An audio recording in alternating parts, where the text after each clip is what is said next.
My father was the reason I couldn't walk after my 14th birthday. My sister knew this and still invited him to my wedding behind my back. I was 23 when my boyfriend proposed to me, and unfortunately, the first person I told was my younger sister, Alice. Up to this point, we were really close. She was bubbly and sweet.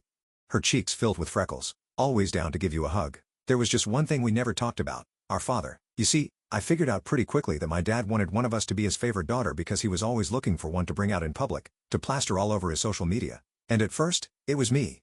I was the golden child, the one my grandparents would come over and dote on. So when Alice turned 4 and my dad would come home angry, which was almost every day, all of it would be directed at her. This only lasted a day though, because the next day, I did what I now like to think of as the burrito. I wrapped my arms around Alice and took the brunt of the force.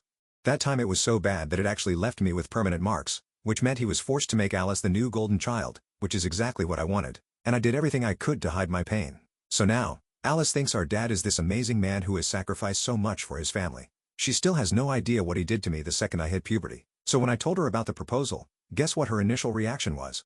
"Yay, let's invite Daddy. He's gonna be so happy." She said it with such a bright smile that it broke my heart. So I just pretended like I didn't hear her and switched topics. Because even if I wanted to invite him, I couldn't. There was no way my fiancé Tommy would be able to face him without laying hands on him. Me and Alice started spending a lot more time together after that. My fiancé had just gotten a promotion at his job, so she was the only person who would help me plan. And not just the fun parts like the dress shopping and picking the venue. She helped me with every nitty-gritty detail down to the types of decorative flowers and colors of the napkins. One day, after a particularly hefty week of party planning, we decided to have a girls' night in. We went all out. White wine, the most unhealthy food we could find on DoorDash, chocolate-covered strawberries, and the Disney movie Tangled. And I guess it is true that nothing good happens after 2 a.m. because that's when she brought up our dad again. "I really wish you'd make more of an effort to spend time with him, Gertrude. He really loves you, you know." Her words sent goosebumps up my arms. I even had to hold back a shiver. "Can we please not talk about this right now?" "No." Her voice was stubborn, and I knew she wouldn't let it go until I gave her at least some sort of context as to why I effing hated him. "Alice, do you remember my 14th birthday? Oh my gosh, yes. It was so fun." The way she lit up so easily always made me smile. "Do you remember when he told everyone to leave because he wanted to have a special daddy-daughter dance with me?" She nodded enthusiastically. "Yes. And you were so tired after that you couldn't walk properly." She stopped herself mid-sentence. I didn't say anything else. I never wanted her to know. I just wanted her to stop mentioning that effing man around me anymore. For the rest of the night, we just sat in silence as we watched the movie, but I could tell it was on her mind because the whole time her eyebrows were furrowed and she was staring at the window instead of the television screen. Plus, it's not like I was watching either. I was too busy wondering if I let my mouth speak too much, if I was a bad sister. Over the next few days, Alice was non-stop asking questions about our childhood, so after discussing it with my fiancé, Tommy, and thinking about it long and hard, I realized something.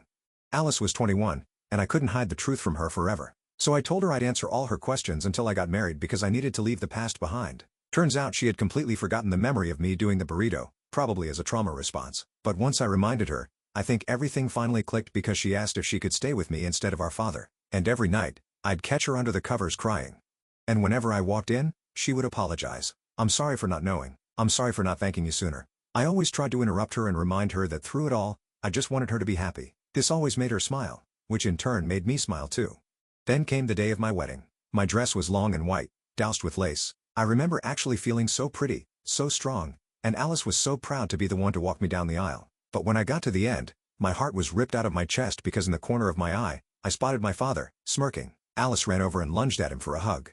"I knew you'd make it, Daddy." I felt bile begin to rise in my throat. "Just give him a chance, Gertrude," she yelled unashamedly, but I could see the conflict in her eyes. She was trying to convince herself as much as me. The reception continued, but the joy had been sucked out of the room.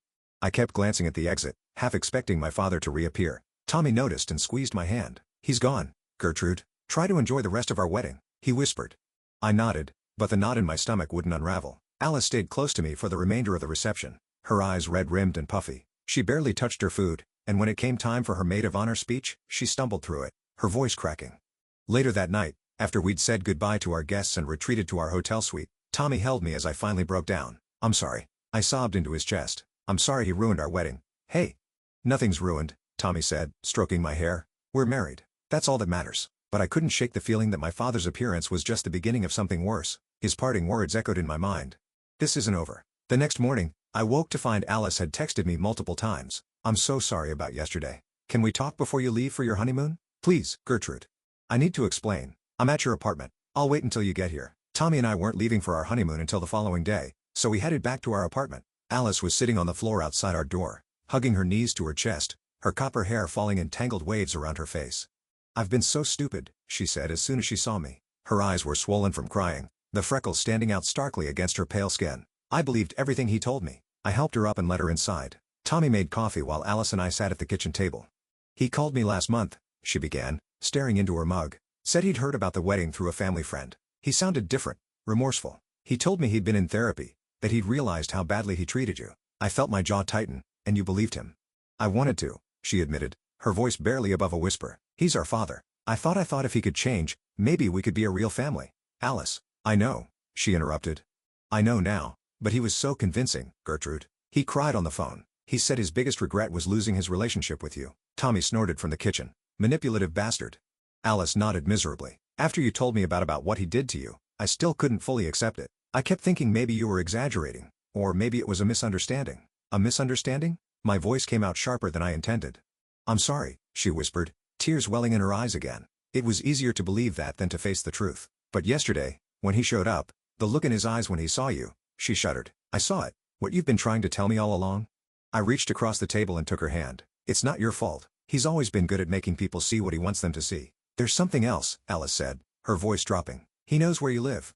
My blood ran cold. "What?" "I didn't tell him, I swear, but when I called him about the wedding, he already knew your address. He said he'd been keeping tabs on you." Tommy cursed under his breath. "We need to change the locks today." "I don't think that's enough," Alice said, her eyes wide with fear. "Last night after he left the wedding, he called me. He was different. Cold. He said things about you, Gertrude. Horrible things. He said you'd always been a liar. That you made up stories about him to get attention." "That's ridiculous," Tommy said, his hand coming to rest protectively on my shoulder. "Gertrude barely talks about him at all." "I know. But then he said," Alice hesitated, looking at me with fear in her eyes, "he said he was going to set the record straight, that he wasn't going to let you poison everyone against him anymore." The knot in my stomach tightened. What exactly did he say he was going to do? He didn't say, but he sounded determined. Scary. Tommy was already on his phone, looking up locksmiths.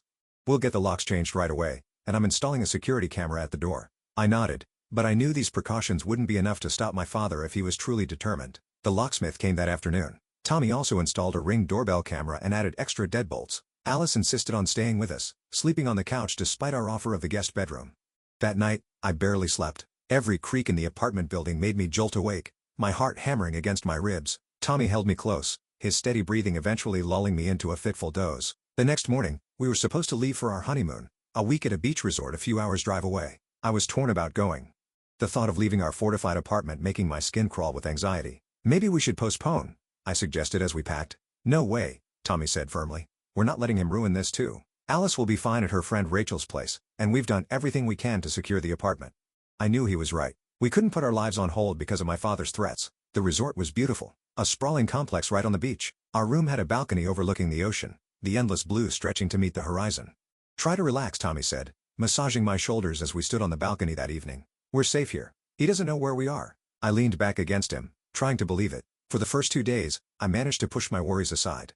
We swam in the ocean, lounged by the pool, ate at fancy restaurants. On the third day, I received a text from an unknown number. "You look beautiful in that blue swimsuit, Gertie. The ocean suits you." I dropped my phone like it had burned me. Tommy picked it up, read the message, and immediately scanned the beach around us. "We need to go back to the room now." Once inside, Tommy called the front desk while I sat on the bed shaking uncontrollably. The hotel security team searched the grounds but found nothing suspicious. They agreed to keep an eye out and offered to move us to a different room, which we accepted. "How did he find us?" I whispered as we repacked our things. "How did he know what I was wearing?" Tommy's face was grim. "I don't know. But we're cutting the honeymoon short. We're going home tomorrow." That night, I received another text. "Running away again, Gertie. You always were a coward.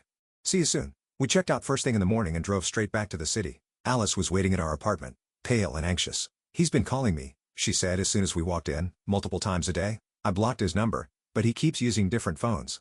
"What does he say?" I asked, dreading the answer. "Mostly he asks about you, where you are, when you're coming back." "I haven't told him anything, I swear." She twisted her hands together, a nervous habit from childhood. "But yesterday, he started saying things about me too, about how I've betrayed him by choosing you." Tommy paced the living room. "We need to go to the police." "And tell them what?" I asked, sinking onto the couch. "That my estranged father is sending creepy texts? That he's calling my sister? They can't do anything until he actually threatens us or shows up here." "He was at the resort, Gertrude," Tommy argued. "He's stalking you." "We don't have proof of that," I pointed out. "We never saw him there." Alice looked between us, her face crumpling. This is all my fault. If I hadn't contacted him, no, I said firmly, taking her hands in mine. This isn't on you. He would have found a way back into our lives eventually. He's been keeping tabs on me, remember? The next day, I returned to work at the small graphic design firm where I'd been employed for the past 2 years. I needed normalcy, routine, anything to distract me from the constant fear. Around lunchtime, the receptionist called over to me. Gertrude, there's someone here to see you. Says he's your father. My heart stopped. I looked up to see him standing in the office doorway, smiling pleasantly. He was wearing a suit, looking every inch the successful businessman he pretended to be. His silver-streaked hair perfectly styled. Surprise, he said, walking toward my desk. Thought I'd take my daughter to lunch, catch up properly after the wedding. I'm busy, I said, my voice barely audible over the pounding of my heart. Nonsense. Everyone needs to eat. He turned to my coworker, Juniper, his smile widening. You don't mind if I steal her away for an hour, do you? Father-daughter time is so precious. Before Juniper could respond, I stood up outside. Now, I led him to the sidewalk in front of the building, my hands shaking so badly, I had to shove them in my pockets. What do you want? I demanded once we were out of earshot. Is that any way to greet your father? He smiled, but his eyes remained cold. I just want to talk, Gertie. Clear the air between us. There's nothing to talk about. Leave me alone. I can't do that. His voice hardened. You've been spreading lies about me to your sister, poisoning her against me. I told her the truth. Your version of it maybe. He stepped closer. But we both know what really happened, don't we? How you used to beg for my attention. How you'd do anything to be Daddy's favorite. Feel rose in my throat. That's not what happened. No. His smile widened. I have journals, you know, from back then. Detailed accounts of how you'd come to my room at night. How you'd stop it. I hissed. That never happened. It would be your word against mine, and these journals are very convincing. He reached out as if to touch my face, and I flinched back. I'd hate for Tommy to read them or your colleagues. They might see you differently. No one would believe that. Are you sure? People love a scandal, and I can be very persuasive. He straightened his tie. All I want is for things to go back to normal, for my daughters to respect their father. Is that too much to ask? Yes, I said, finding my voice. It is, because you're not a father. You're a monster. His expression darkened. Be careful, Gertie. You're playing a dangerous game. So are you. I pulled out my phone. I'm calling the police. He laughed. And telling them what? That your father wanted to have lunch with you? He shook his head. Think about what you're doing. If you push this, I'll have no choice but to defend myself. And that means telling my side of the story. With that, he turned and walked away, leaving me trembling against the wall. I called Tommy immediately, then texted Alice. We agreed to meet at home after work. That evening, the three of us sat in our living room, trying to figure out what to do. The takeout dinner Tommy had brought home sitting untouched. He's bluffing, Tommy insisted. These journals don't exist. But what if they do? Alice asked quietly. What if he's been planning this for years? I shook my head. Even if he has fake journals, who would he show them to? And why would anyone believe him over me? People believe what they want to believe, Alice said. He's charming, convincing. You saw how easily he won over people at the wedding. We need evidence, Tommy said. Something that proves what he really is. Like what? I asked. It's been years since I lived with him, and he was always careful not to leave marks where people could see them, except once, the burrito incident. Those scars remained hidden under my clothes. Alice looked up suddenly, her eyes widening. The burrito?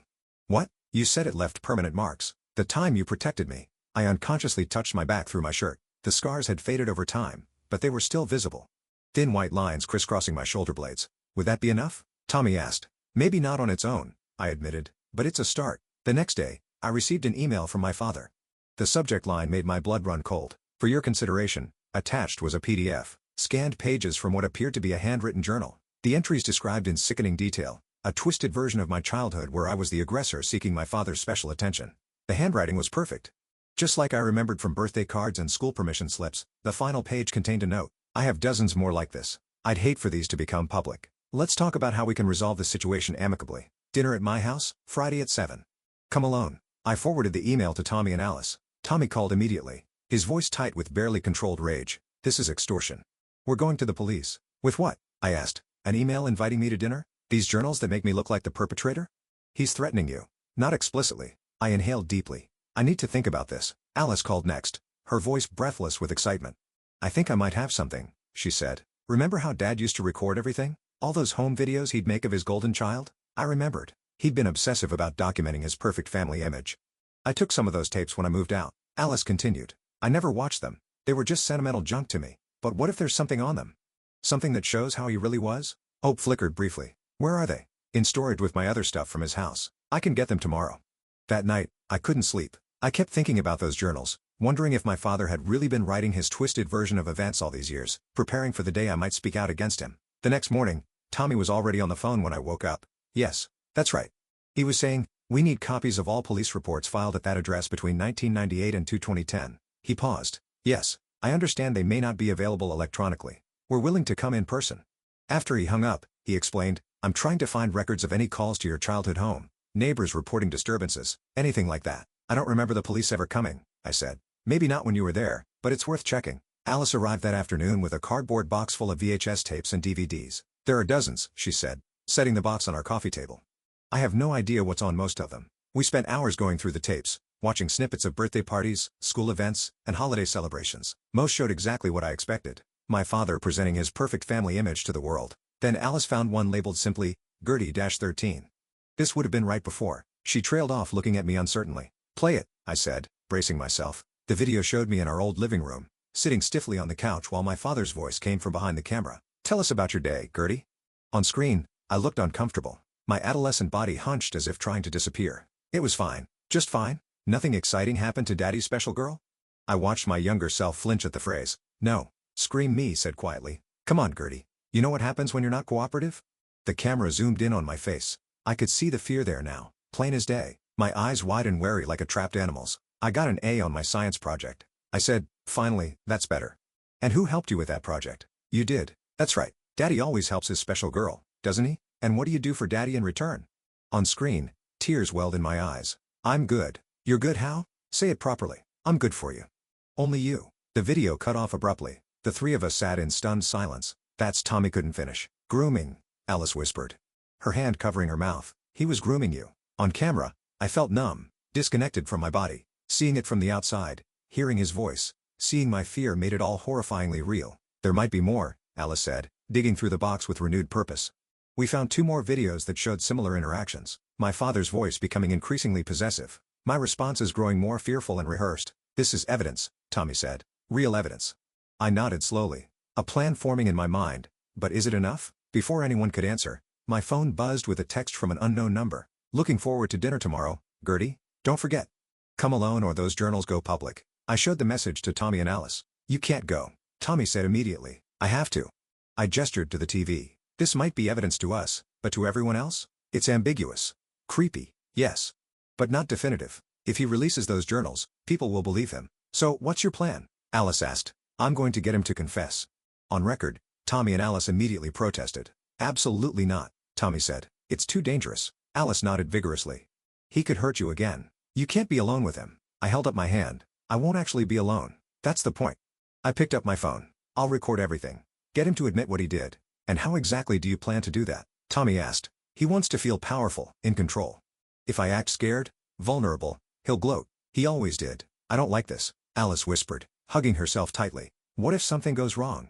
That's why you two will be nearby, I explained. Not inside, he'd notice, but close enough that if anything happens, you can be there in seconds. After hours of discussion, we finally had a strategy. I would go to dinner as requested. Tommy and Alice would wait in a car down the street, monitoring the audio feed from my phone. I would wear a second recording device, a small voice recorder tucked into my bra as backup. That night, I barely slept. Every time I closed my eyes, I saw my father's face, heard his voice calling me his special girl. Friday evening arrived with cruel swiftness. I stood in front of the mirror, examining my reflection. I'd chosen my outfit carefully, a modest blouse and jeans, nothing that could be misconstrued as provocative. My hair was pulled back in a simple ponytail, my face free of makeup. You don't have to do this, Tommy said from the doorway. I met his eyes in the mirror. Yes, I do. He crossed the room and wrapped his arms around me from behind. I'll be right outside. One text and I'm coming in. Alice was waiting in the living room, her face pale with worry. I found something else, she said, holding up a small tape recorder. It's better quality than your phone, and it has longer battery life. I took it gratefully, testing it before slipping it into my pocket. Thank you. The drive to my father's house felt surreal. I hadn't been there in years, not since I'd moved out at 18. As we approached, I recognized the manicured lawn, the pristine exterior, always perfect on the outside, the rot hidden within. Remember, Tommy said as he parked down the street, we'll be listening the whole time. If anything feels wrong, use the code word.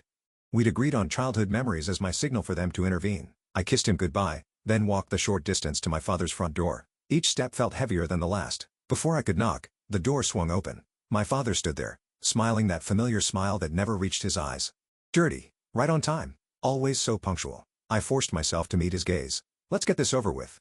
He chuckled, stepping aside to let me in. Still so direct. Some things never change. The house looked different. New furniture, different color scheme, but the layout was the same. I could still map every escape route, every hiding spot, just as I had as a child. "Dinner's almost ready," he said, leading me to the dining room. "I made your favorite, pot roast with those little potatoes you used to love." The table was set for two, complete with candles and wine glasses. It looked like a date, not a father-daughter dinner. My skin crawled at the implication. "I'm not hungry," I said, the smell of the food making my stomach turn. "Sit anyway." His voice hardened slightly. "We need to talk." I sat, positioning myself so I could easily reach the door if needed. He disappeared into the kitchen, returning moments later with 2 plates of food. "Wine?" he offered, holding up a bottle of deep red liquid. I shook my head. "I need to drive home." "1 glass won't hurt." He poured anyway, pushing the glass toward me. "To family reconciliation." I left the glass untouched. "Is that what this is?" "Of course." He took a sip of his own wine. "I want us to put the past behind us. Start fresh." By threatening me with fake journals, his smile didn't waver, but something cold flickered in his eyes. "Those journals are very real, Gertie. I started writing them when you were 12, right around the time you started showing interest." I felt sick but forced myself to stay calm, to remember the plan. "That's not what happened." "No." He set down his glass. "Then what did happen?" "From your perspective, this was it. My opening." I took a deep breath. "You know exactly what happened. You abused me physically at first then." I couldn't finish the sentence. Such imagination. He sighed, cutting a piece of meat with surgical precision. "You always were creative. Remember those stories you used to write? Always about princesses being rescued from towers." He leaned forward. "But we both know you were never interested in being rescued, were you? You liked our special time together." I dug my nails into my palms under the table. "I was a child. You were supposed to protect me. I did protect you from the world, from boys who would have used you and discarded you." His voice was soft, reasonable. "Everything I did was out of love." "Love?" I couldn't keep the disgust from my voice. "You call what you did to me on my 14th birthday, love?" A flicker of something crossed his face, quickly masked. "You were always so dramatic about that. It was a dance, a special moment between father and daughter." "You warped me," I said, the words burning my throat. "After everyone left, you took me to your bedroom and you rubbed me." He set down his fork with deliberate slowness. "Be very careful about what you're saying, Gertie. False accusations have consequences." "They're not false. We both know what happened." "What I know," he said, his voice hardening, "is that you were always seeking attention, always trying to be special. And when Alice started getting more attention than you became desperate." I almost laughed at the absurdity. "I wanted Alice to get attention. I protected her from you." "Protected her?" He raised an eyebrow. "From what?" "From the beatings. From what you did to me when I hit puberty." I leaned forward. "Remember the burrito? When I wrapped myself around her so you'd hit me instead?" His expression darkened. "That never happened. The scars on my back say otherwise." He waved a dismissive hand. "Childhood accidents. You were always so clumsy." I pulled out my phone, placing it on the table between us. "I have the videos, Dad."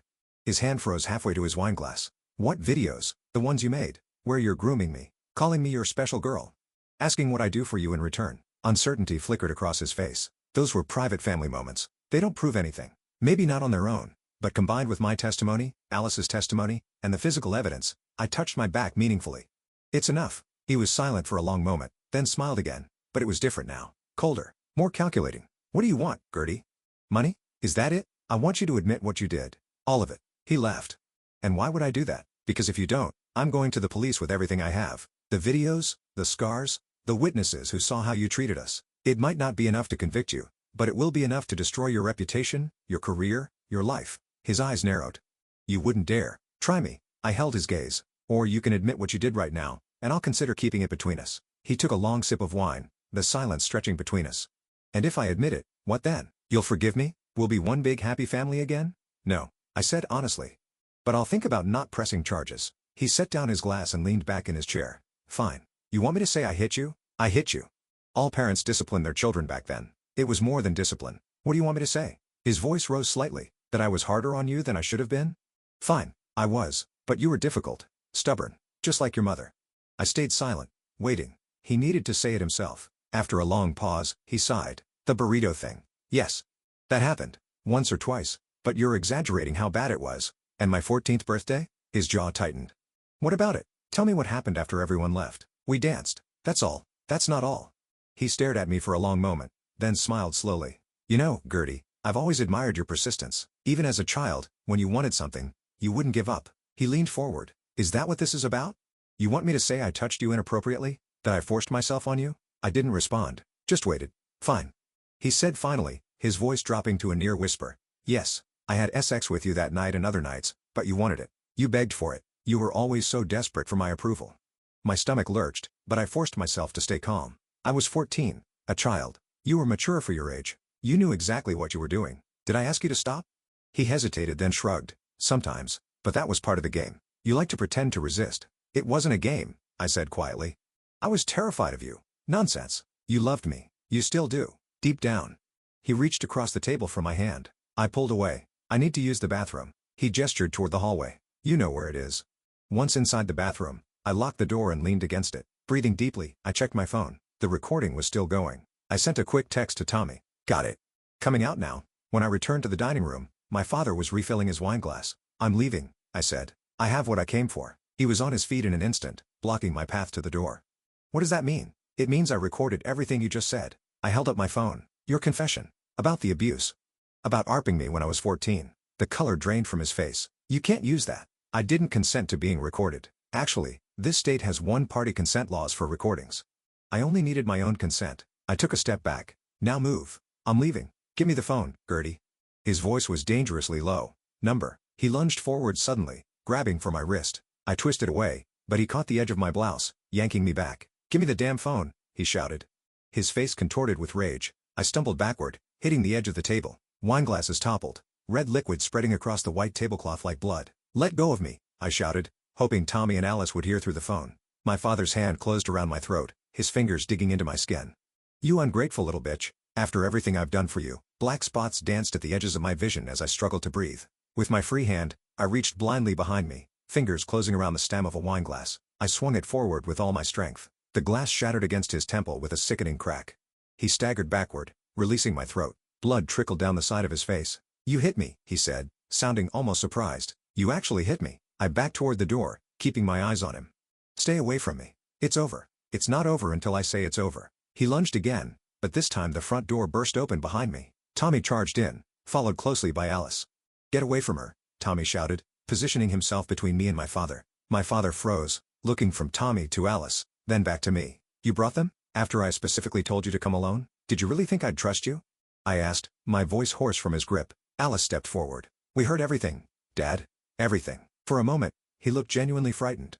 A cornered animal realizing it had no escape. Then his expression hardened again. It won't hold up. I'll say I was coerced. That you threatened me. With 3 separate recordings, I pulled the voice recorder from my pocket. And witnesses who heard you attacking me just now? I don't think so. He looked at each of us in turn. Calculation clear in his eyes. Then unexpectedly, he laughed. A hollow sound, devoid of humor. My clever Gertie. Always one step ahead. He sank back into his chair, suddenly looking older, smaller. So what now? Police? Prison? Public humiliation? That depends on you. I said, my hand finding Tommy's. Stay away from us. Completely away. No contact. No messages. Nothing. Move away if you have to. If you do that, maybe these recordings stay private, and if I don't, then everyone hears them. Your colleagues, your friends, the police, everyone. He considered this for a long moment, then nodded slowly. You win, Gertie. For now, we left him sitting there, surrounded by the ruins of his carefully planned dinner. None of us spoke until we were safely in Tommy's car, driving away from the house I'd never have to see again. Are you okay? Tommy asked, glancing at me with concern. Your neck. I touched the tender skin where my father's fingers had dug in. I'm fine. Or I will be. Alice reached forward from the back seat, squeezing my shoulder. You were amazing in there. So brave. We all were, I said, taking her hand. The next few weeks passed in a blur of cautious normalcy. My father sold his house and moved to another state just as we demanded. I kept the recording safe, insurance against any future contact. Alice moved into her own apartment, but we spoke daily. Our bond stronger than ever. Tommy and I finally took a proper honeymoon. A cabin in the mountains, far from any reminders of the past. On our last night there, sitting on the porch watching the sunset, he asked me a question I'd been expecting. Do you regret not going to the police? I thought about it carefully. Sometimes, but this way, we control the narrative. The recordings stay private unless he forces our hand. I leaned against his shoulder. And honestly, I'm tired of my life revolving around him. This way, it's over on my terms. It wasn't a perfect ending. The scars, both physical and emotional, would always be there. A part of my history I couldn't erase. But as I sat with my husband, watching the sky turn from gold to deep blue, I felt something I hadn't expected. Peace. My father no longer had power over me. The truth was out, acknowledged. Alice knew everything and still loved me. Tommy had seen the worst of my past and stood by me through all of it. For the first time in my life, I was truly free.